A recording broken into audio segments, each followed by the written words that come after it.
Provo Beast here, doing another install today. Today we're doing a 2000 Nissan Xterra. Today we're replacing the factory doubled-in radio with this JVC unit, KW-R920BTS. This is a Bluetooth unit, also satellite radio ready.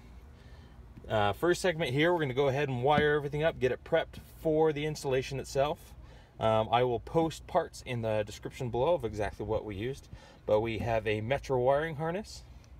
We have a Metro dash kit, our doubled-in radio, as well as all our connectors. Now, first thing you'll want to do with your installation is with your wiring harness and your stereo wiring harness, go ahead and strip wires on both sides.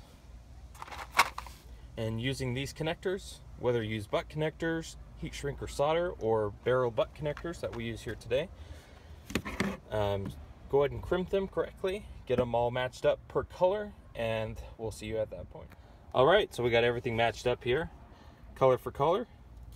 Now you'll notice in this main harness you actually don't have a ground. These Nissans commonly in this year don't have a wired ground, so we'll actually ground right to the chassis itself. We'll probably put a ring terminal on here, and with this kit, it's basically just a trim kit because we'll use the factory brackets. And so this kit ordered by Metro, go ahead and pull it all apart here and we'll just get it all ready. We'll have to pull the factory ready before we go any further with this portion, but at this point we're going to head to the front of the car and pull out that radio. So here in the vehicle, the first thing we're going to do, using a panel tool, you just get back up behind and pop out this top portion, remove the change cup here down below here, and then as you can see, that'll expose two Phillips screws. Go ahead and remove those, and then this piece should come free. Okay, so I removed those two screws. As you can see, there's just two clips here at the top. Once those pop free and those two screws are removed, you can actually just pull this out of the way. Now you can unplug the cigarette lighter if needs be. You'll notice there's two Phillips screws on each side. That'll allow the radio to come free.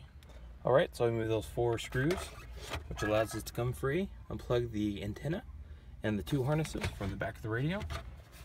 Radio comes free. Now before we discard this radio, we'll be sure to pull the brackets off. That wiring harness that we wired up in the previous segment will plug right into those plugs itself. And then that antenna adapter will go directly into our new radio. Now before we put the new radio in, we're going to wire in our Bluetooth mic as well. Put it up here on the A-pillar, just right up at the top, so it's easy and close to your mouth, but it also stays out of the way of the sun visor. Okay, so we're back here. We have the factory radio. We've removed these T20 Torx bits. They're on both sides, so we can take the actual brackets off, the factory brackets. With this dash kit, we've installed those brackets on each side using the JVC hardware. 3 will do. The fourth one here doesn't quite line up. You could try to get one in there. 3 is just fine. We did it on both sides. So now that's all prepped. We have our wiring harness. Then when we're up there, we're going to go locate a good grounding location for this new JVC. All right, so we plugged our adapter harnesses in to those two plugs. Our ground here, I put a ring terminal on. So I get it to focus there. Ring terminal, and I just slid it in there. This is an unpainted surface. That's the main chassis support inside the radio cavity. Slipping that ring terminal in there, this will be able to bolt down when I put the main bolt in for the radio.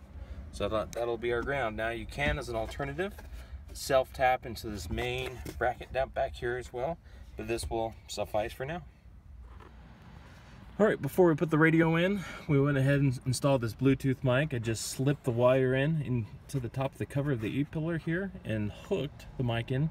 And pulling back the weather stripping, you're able to actually run the wiring all the way down. We'll continue this all the way down to the kick panel, and then underneath the kick panel we'll run the wire up into the stereo cavity itself. Alright, I've run the cable all the way down. Comes out right there.